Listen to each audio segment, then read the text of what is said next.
Good morning, everybody. This is Mr. Watkins. I am wearing a hat, of course, so I might look a little bit different, but I am going to go through Digital Drama Unplugged.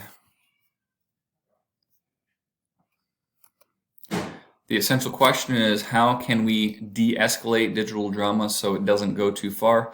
De-escalate means taking a tense situation and then making it less tense in some way. And there are strategies for calming controversies or arguments down.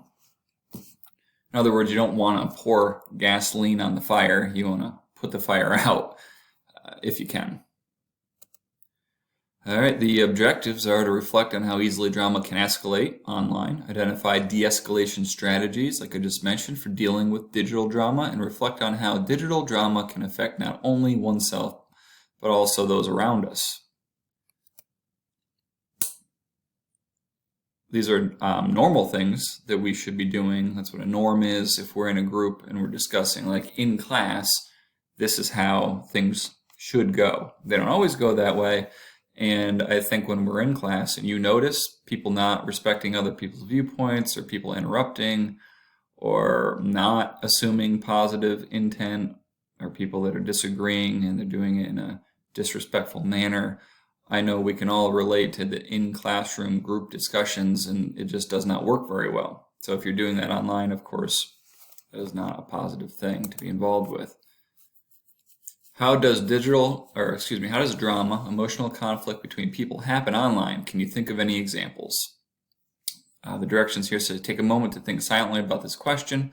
The teacher, which is me, who are not really there, will indicate when it's time to share out with a partner. So I would just ask you to think about these examples. Digital drama, when people use devices, apps, or websites to start or further a conflict between people. I'm not going to play the video. You guys can do that on the other file that I have within the folder.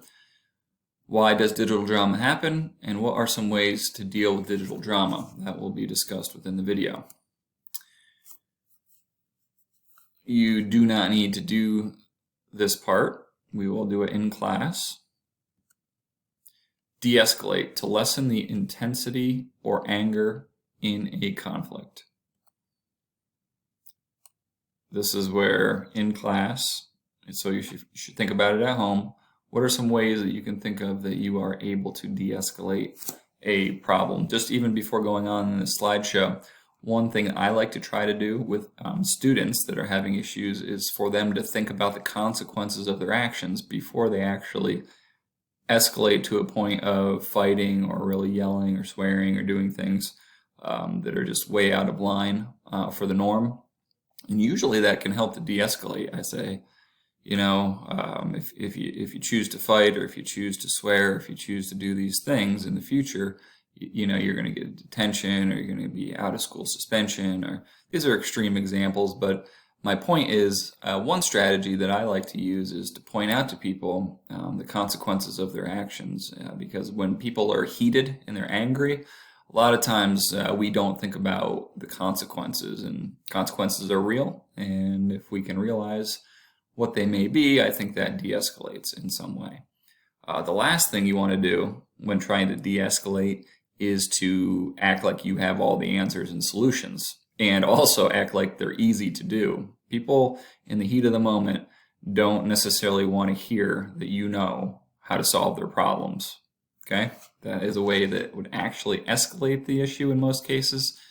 So I would be very careful on sharing your strong opinions on the situation immediately. When it's calmed down and de-escalated, that's a better time to share some possible solutions. Scenario, we'll do this, you can do it at home if you want, or we'll do it together.